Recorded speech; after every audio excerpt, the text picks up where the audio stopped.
So जय Maharashtra. Operation राईजबद्दल मी मागच्या व्हिडिओमध्ये तुम्हाला सांगितलं होतं की त्याच्यामध्ये आपण MST CETचं पूर्ण कंप्लीट प्रिपरेशन 2 वर्षासाठी प्रोव्हाइड करणार आहोत. ठीक आहे, खूप कमी किंमतमध्ये 1999. ठीक आहे. सो एक 2000 रुपयाचं तुम्ही शॉपिंग करू शकता. सो त्या 2000 रुपये शॉपिंग करण्यापेक्षा 2000 रुपयात तुम्ही कोर्स परचेस करा आणि नक्कीच तुम्ही पूर्ण 2 वर्षाचं प्रिपरेशन तुम्ही पूर्ण व्यवस्थितपणे करू शकता. ठीक आहे. So MST CET exactly sir काय एक्झाम असते, कसे फॉर्मॅट असतात आणि कसे त्याचे पेपर्स म्हणजे क्वेश्चन सेट होतात, मग अभ्यास नक्की कसा करायचा त्याबद्दलच थोडंसं तुम्हाला इन्फॉर्मेटिव्ह हा व्हिडिओ राहील. सो नक्की बघा आणि आवडलं तर नक्की शेअर करा. ठीक आहे. चला आता बघा, जे नाव आहे एक्झामचा तर खूप साऱ्या ठिकाणी हिला कॉमन एक CET सुद्धा बोललं जातं. ठीक आहे. सो ही एक्झाम PCM PCB बद्दल होतं. सगळ्यात इम्पॉर्टंट हे समजून घ्या तुम्ही. ठीक आहे. म्हणजे आधी ही एक्झाम जेव्हा व्हायची तेव्हा PCBमधून तुम्ही MBBSचं पण ॲडमिशन इथे करू शकत होते. पण आता ॲक्च्युली MBBSसाठी पूर्ण राष्ट्रामध्ये एकच एक्झाम आहे पूर्ण देशात की नीट. ठीक आहे. आता PCB थ्रू तुम्ही नर्सिंगचा कोर्स किंवा जे BSc नर्सिंग वगैरे असे जे आहेत किंवा फार्मसी तुम्ही करू शकता. पण मोस्टली फोकस आपला PCMवर आहे. सो दॅट ठीक आहे, कारण मी मॅथ्सवाला माणूस आहे. ठीक आहे. तर आपण PCMबद्दल जास्त बोलू. आता PCMमध्ये जर तुम्ही पाहिलं तर इथे फिजिक्स केमिस्ट्री मॅथ्स 50-50 आणि इथे पण किती सर 50 फिजिक्स केमिस्ट्री आणि मॅथ्स. सो सर 50-50 150 क्वेश्चन झाले, मग 200 मार्काची एक्झाम झाली तरी कशी? खूप सोपं आहे मित्रांनो. 50 × 2 करा, किती झाले सर 100 आणि हे किती झाले, ईच क्वेश्चन कॅरी 1 मार्क. तर असे टोटल 200 मार्काची ही एक्झाम असते. ह्या 200 मार्कामधून सर आम्ही किती घ्यायचं, 200 घ्या. ठीक आहे. सो 200मधून तुम्ही मॅक्झिमम स्कोअर तुमचा कवर करू शकता आणि त्याच्या थ्रू तुम्हाला पर्सेंटाईल कन्वर्ट होतो. ठीक आहे. सो आधी मार्क चालायचे, आता पर्सेंटाईल आला आहे. ठीक आहे. आता बघा सर 200 मार्कामधून आम्हाला किती घ्यावं लागतील तर आम्हाला ती कॉलेज मिळेल. आता हे कट ऑफ जे आहेत ते वर्षानुवर्ष थोडेसे बदलत असतात. एक अप्रोक्झिमेटली तुम्ही 95 to 98 मध्ये जर आहात पर्सेंटाईलमध्ये तर तुम्ही गव्हर्मेंट कॉलेजेससाठी आरामात तुमचा नंबर लागू शकतो. ठीक आहे. नॉट शुअर, फक्त एक अंदाज मी मांडतोय कारण की कट ऑफ बदलत जातो. COEPसाठी सर जास्ती नाही, फक्त 99.99 चालेल. ठीक आहे. सो 99ची जे रेंज आहे त्यात तुमची खरी तुम्ही टॉपर आहात आणि तुम्हाला जे टॉप मोस्ट कॉलेजेस आहेत. ठीक आहे. सांगलीचं वालचंद आहे, VGTI आहे, सरदार पटेल आहे, COEP तर सगळ्यांना माहितीच असतं. ठीक आहे. तर असे कॉलेजेस तुम्ही असं चांगलं एक कॉलेजेस घेऊन तुम्हाला जर ही रेंज असेल म्हणजे रेंज ऑफ 99, ठीक आहे, तर तुम्ही हे जे कॉलेजेसचे स्वप्न आहेत हे तुम्ही बघू शकता. ठीक आहे. सो कॉलेज याच्यामध्ये 200 पैकी मार्क किती घ्यायचा ह्याच्यापेक्षा पर्सेंटाईल आपण जास्ती बोलूया आणि नक्कीच जास्तीत जास्त तुम्ही मार्क घ्या. ठीक आहे. सो बघा, इथे स्कोअर करणे खूप सोपं आहे, अवघड आहे, कशा गोष्टी आहेत ह्या गोष्टी आपण डिटेलमध्ये डिस्कस करू. ठीक आहे. आता जर तुम्ही रेंज बघाल तर जनरली फिजिक्स केमिस्ट्री आणि मॅथ्स याच्यामध्ये मी विषयावाईज बोलतो. फिजिक्सचा जे पेपर असते थोडंसं थेओरी आणि कन्सेप्ट बेस्ड असतो, दोन्हीचा बॅलन्स असतो. म्हणजे एक 28 प्रश्न जर तुमचे न्यूमेरिकल्स आले तर काही उरलेले प्रश्न थेरी पण येऊ शकतात. ठीक आहे. 30, 20, 35, 15 असं पण रेशो असतो. ठीक आहे. सो अशा वेमध्ये इथे न्यूमेरिकल आणि थेरी दोघांचा कॉम्बो असतो. तर फिजिक्स हा पेपर अवघड असतो का? हो मित्रांनो. ठीक आहे. फिजिक्स तर हा तर मतलब ये शहर ही बदनाम है. ठीक आहे. तो असं वाला काम आहे. फिजिक्स हा तसंही बदनाम आहे.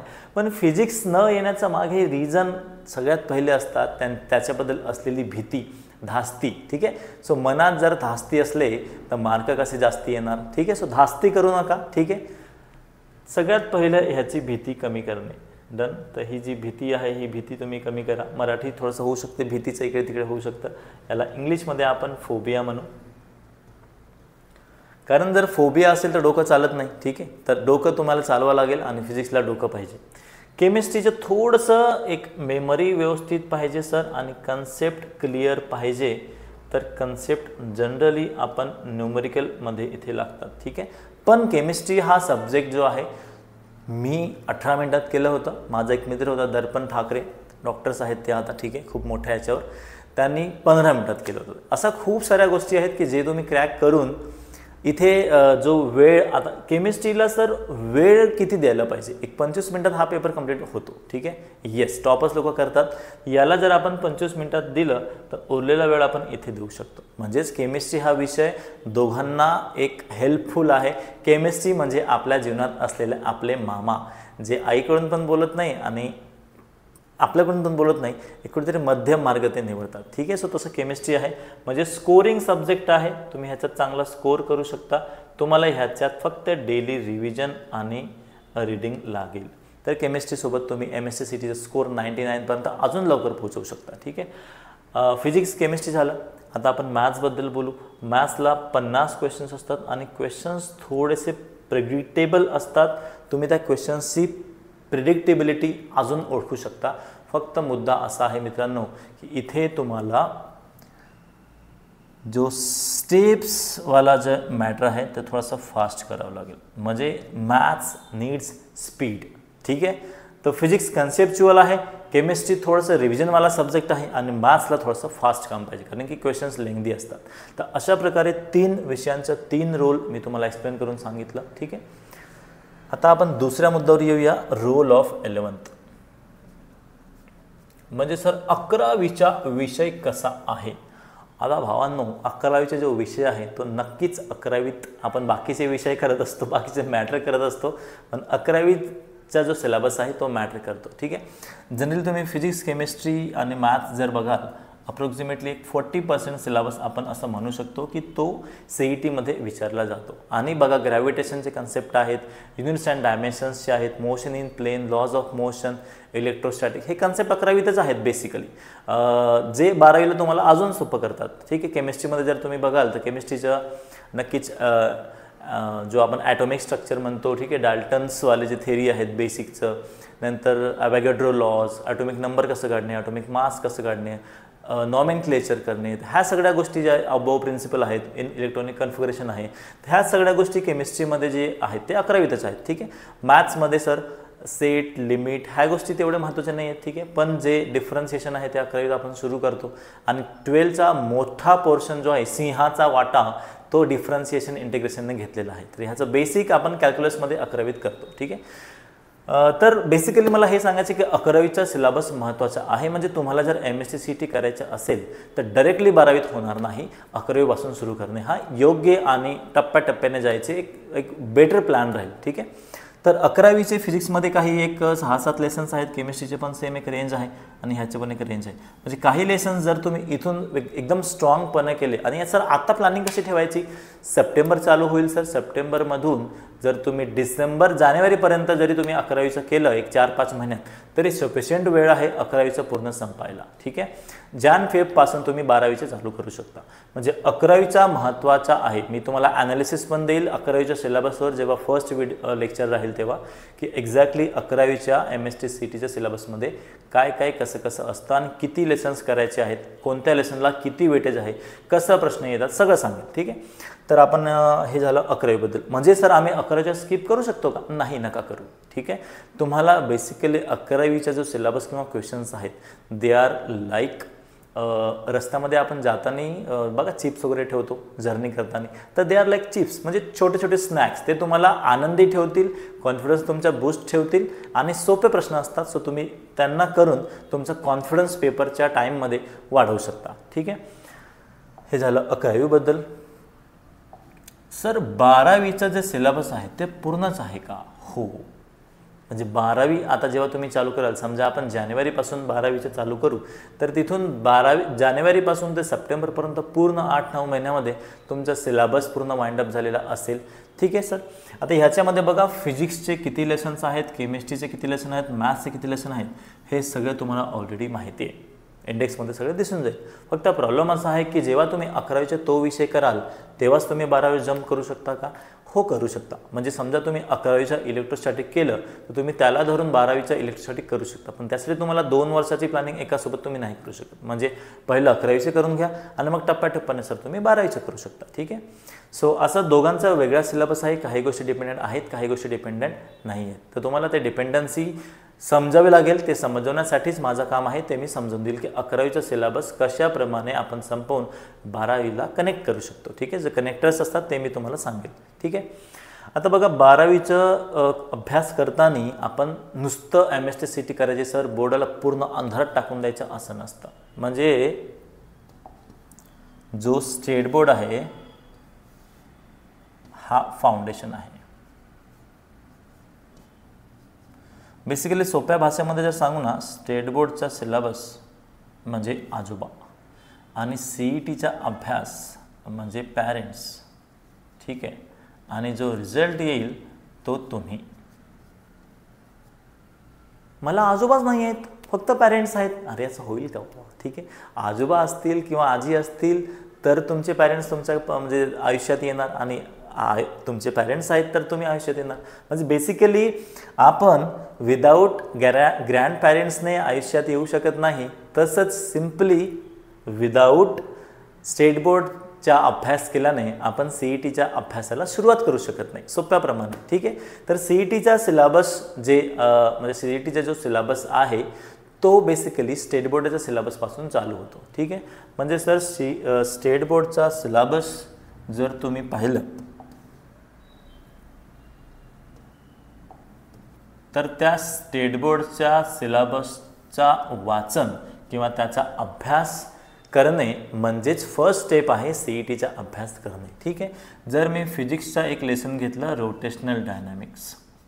ठीक आहे, तर आता रोटेशनल डायनॅमिक्सचा अभ्यास करताना CETचा अभ्यास होईल कसा आपण ते समजू. ठीक आहे, सो फॉर एक्झाम्पल मी पहिला टॉपिक घेतला रोटेशनल डायनॅमिक्स. आता माझ्या मनात आहे की मला CET तर करायची आहेच, पण मी आधी कसा करू, तर मी सांगतो हा एक्झाम्पल घेऊन. ठीक आहे, सगळ्यात पहिलं आपण पूर्ण बोर्डाची टेक्स्टबुक वाचणार. हो सर, टेक्स्टबुक वाचल्यानंतर आपल्याला तिथे समजेल बेसिकली की अरे ह्याच्यात जे कन्सेप्ट आहेत, ह्याच्यात जे लाईन टू लाईन जे वर्ड दिलेले आहेत ते खूप महत्त्वाचे आहेत, आणि त्या कन्सेप्टमधून आपली थ्योरी जी आहे ती बिल्डअप होते. ठीक आहे, एकदा जर तुमची थ्योरी बिल्डअप झाली तर थ्योरी बिल्डअप होणे म्हणजे काय बिल्डअप होणे, कन्सेप्ट बिल्डअप होणे. ठीक आहे, एकदा ते कन्सेप्ट तुमचे क्लिअर झाले की लिनियर व्हेलॉसिटी डायरेक्शन टँजन्शियली असते, ती वारंवार चेंज होत जाते. मग अँग्युलर व्हेलॉसिटी काय असतं, सेंट्रिपिटल फोर्स म्हणजे नक्की काय, डायरेक्शन कशी असते सर.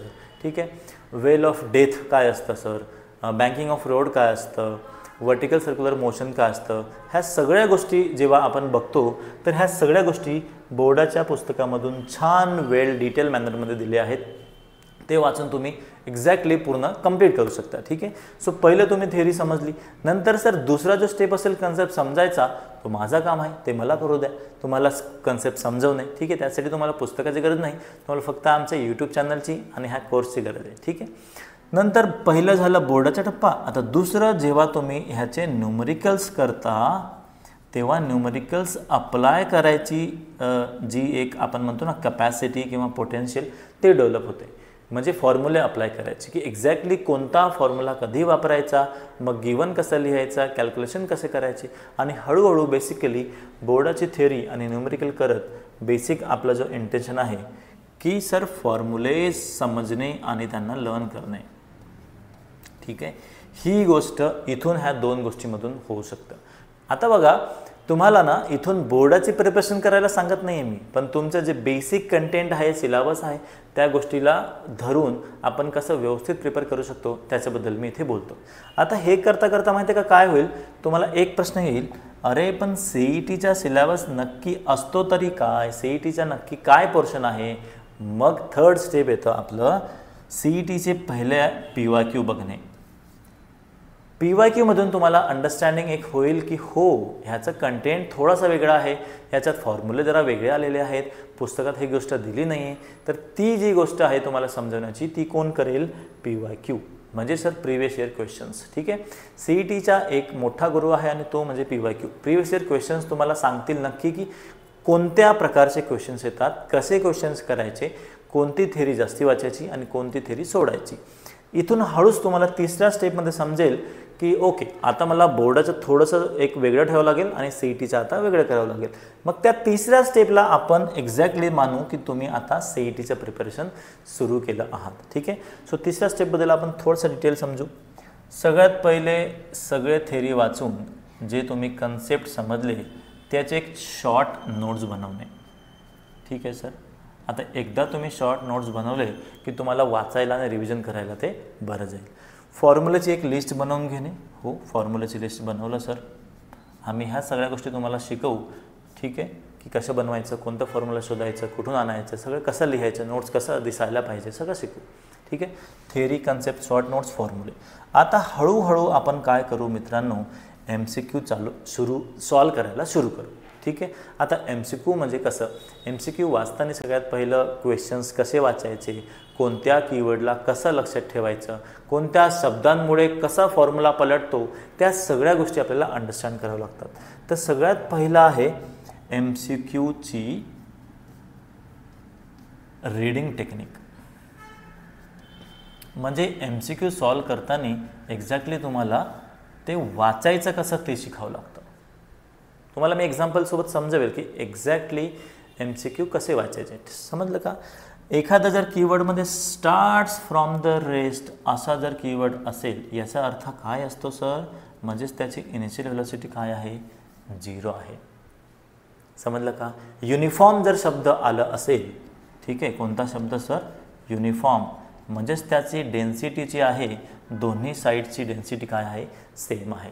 किंवा युनिफॉर्म शब्दाने तुम्हाला डेन्सिटीकडे ते हिंट देते. ठीक आहे. आयसोथर्मल केमिस्ट्रीमध्ये असे शब्द असतात, एडियाबेटिक असे शब्द असतात. तर ह्या गोष्टीमुळे पण म्हणजे आन्सर्स चेंज होतात. तर बेसिकली MCQ पहिले रीडिंग टेक्निक तुम्हाला शिकावं लागेल, जे आम्ही तुम्हाला शिकवू की MCQ वाचायचे कसे, MCQ वाचताना कोणत्या गोष्टीकडे लक्ष ठेवायचं आहे, कोणत्या गोष्टीला गिवन समजायचं आहे आणि कोणत्या गोष्टीला इग्नोर करायचं. ठीक आहे. सो पहिलं रीडिंग टेक्निक. हळूहळू मग तुम्हाला काय दिसेल, काही गिवन डाटा दिसेल, तिथे काही व्हॅल्यूज दिसतील, तुमच्या मनात अनेक फॉर्म्युले येतील आणि मग तुम्ही अप्लाय कराल की चला मी हा फॉर्म्युला लावतो आणि तुमचा आन्सर चुकेल किंवा बरोबर येईल, काय पण होऊ शकतं. ठीक आहे. तर असं करत करत करत तुम्हाला थोडासा इंटरेस्ट येतो. अरे आता हे सगळं करताना तुम्हाला एक फॅक्टर जो आहे, जो तुम्हाला मागे ठेवू शकतो, तो म्हणजे तुमच्या टायमिंग. आता सर टायमिंग कसं, तुम्ही क्वेश्चन वाचले, तुम्ही क्वेश्चन समजले, ठीक आहे, अंडरस्टँड, तुम्ही क्वेश्चनचं फॉर्म्युला अप्लाय केलं आणि तुम्ही नंतर त्याला काय केलं, सॉल्व केलं किंवा कॅल्क्युलेट केलं. ही सगळी घटना कधी किती वेळात झाली पाहिजे, 80 सेकंदात. ओ माय गॉड, कसं शक्य आहे सर. हेच शक्य करायला घेऊन आलो आहोत ऑपरेशन राईज. ट्रिक्स कसे लावणे, क्वेश्चन्स कसे समजणे, क्वेश्चन पटापटा कसं करणे, ह्या सगळ्या गोष्टी आम्ही तिथे सांगणार आहोत. ठीक आहे. तर रीड, अंडरस्टँड, अप्लाय आणि सॉल्व ह्या गोष्टी आपण जेव्हा करू, हे सगळं 80 सेकंदात करणे म्हणजे नक्की CETचे तुम्ही प्रिपरेशन करत आहात हे समजणे. तर समजून घ्या की तुम्हाला नुसतं बघा फॉर्म्युला लावणे आणि सॉल्व करणे म्हणजे CET नाही. ह्या सगळ्या गोष्टी क्विक 80 सेकंदात करणे. कधी कधी तर तुम्हाला क्वेश्चन न वाचता पण आन्सर तुम्ही आणू शकता. हो, येस, जे बोलतोय खरं बोलतोय, रेकॉर्डिंगमध्ये आहे. ठीक आहे, मी काय डिनाय करू शकत नाही नंतर. आता ह्या गोष्टी पण पॉसिबल आहेत की तुम्ही प्रश्न न बघता आन्सर पण काढू शकता. ऑप्शन एलिमिनेशन, तर काही ट्रिक्स असतात, टेक्निक्स असतात, जुगाड असतात, ते पण मी तुम्हाला शिकवेल. ठीक आहे. तर ही झाली दुसरी गोष्ट. म्हणजे सर तुम्हाला पहिली तुम्ही क्वेश्चन रीडिंग टेक्निक मी तुम्हाला शिकवलं आणि तुम्ही ते समजायची गरज आहे. दुसरी की तुम्हाला गिवन डाटावरून सॉल्व करणे आणि ह्या सगळ्या गोष्टी 80 सेकंद. आता सगळ्यात इथे महत्त्वाचं आहे 1 to 50 क्वेश्चनपर्यंत तुमचा जो माइंडसेट आहे तो सेम ठेवणे. म्हणजे पहिला प्रश्न नाही आला, नो प्रॉब्लेम, दुसऱ्या प्रश्नाकडे जाणे. एवढं शांतीने जेवढं मी बोलतोय तेवढं शांतीने एक्झाम हॉलमध्ये ह्या सगळ्या गोष्टी होणे म्हणजेच नक्की महत्त्वाचं काय आहे सर, तुमचं माइंडसेटला प्रॅक्टिस. ही गोष्ट कोण करेल, आमचे मॉक टेस्ट. ठीक आहे. तर मॉक टेस्ट थ्रू आम्ही तुम्हाला समजवू की एक्झॅक्टली पेपर कसा अटेम्प्ट करायचा, प्रश्नासोबत आपलं माइंडसेट कसं थंड ठेवायचं, रिलॅक्स ठेवायचं आणि कसे क्वेश्चन्स डील करून तुम्ही प्रत्येक प्रश्नाला त्याला दिलेला जो वेळ आहे त्याच्यासोबत न्याय कसं करायचं. ठीक आहे. सो पहिलं आहे रीडिंग टेक्निक, दुसरं आहे समजणे, अप्लाय करणे, ट्रिक्स लावणे, तिसरं आहे मॉक टेस्ट. तर ह्या सगळ्या गोष्टी करत करत करत करत करत तुम्हाला नक्कीच एक चौथा कॉन्फिडन्स म्हणजे कन्सिस्टन्सी ठेवणे ह्या सगळ्या गोष्टीत. ठीक आहे, कन्सिस्टंट राहणे, चौथी गोष्ट. आणि पाचवी म्हणजे कॉन्फिडन्स. कारण की ह्या सगळ्या गोष्टी करताना कन्सिस्टन्सी तर महत्त्वाची आहेच, पण कॉन्फिडन्स पण महत्त्वाची. हो मी करून देईन. आता कॉन्फिडन्स आणि कन्सिस्टन्सीची जिम्मेदारी मी घेतो आहे, रीडिंग टेक्निकची पण जिम्मेदारी मी घेतो आहे, ठीक आहे. आणि कशाची रीडिंग जिम्मेदारी मी घेतो आहे, ठीक आहे. रीडिंग टेक्निक मी घेतलं, समजवणे मी घेतलं, सॉल्व करणे मी घेतलं, प्रॅक्टिस पण तुम्हीच घेताय सर. मग नक्की मुलांनी करायचं तरी काय नाही, फक्त तुम्ही काय करा, बॅच परचेस करून व्यवस्थित तुमचा माइंडसेट आणि तुमची जिद्द वाढवून ठेवा. बाकी सगळी जिम्मेदारी आमची, ठीक आहे. सो अशा प्रकारे आपण एक MST CETची प्लॅनिंग आपण ठेवलेली आहे, जे तुम्हाला आम्ही मिशन राईज, ऑपरेशन राईजतर्फे इथून तुम्हाला राईज करून COEPमध्ये ढकलणार आहोत, ठीक आहे. तर ह्या गोष्टीसाठी एवढं सगळं आपण तुमच्यासाठी करू. अजून भरपूर साऱ्या गोष्टी आहेत, मला असं भरपूर सारं तुम्हाला सांगावंसं वाटतं, पण प्रॉब्लेम असा आहे की वेळ आणि मग सगळं काही इथे सांगणार तर बॅचमध्ये काय सांगणार, ठीक आहे. सो इथेच आपण थांबूया. हा एक छोटासा प्लॅन आहे जे मी तुम्हाला दिलं की कसा अभ्यास करायचा, काय काय आपण करणार आहोत सगळ्या गोष्टी. तर नक्कीच मी तर खूप एक्साइटेड आहे, तुम्ही पण एक्साइटेड राहा. आणि अजून असे आमचे व्हिडिओज आहेत, बघत राहा, सबस्क्राईब करा आणि शेअर करा, ठीक आहे. जय हिंद, जय महाराष्ट्र. Thank you so much.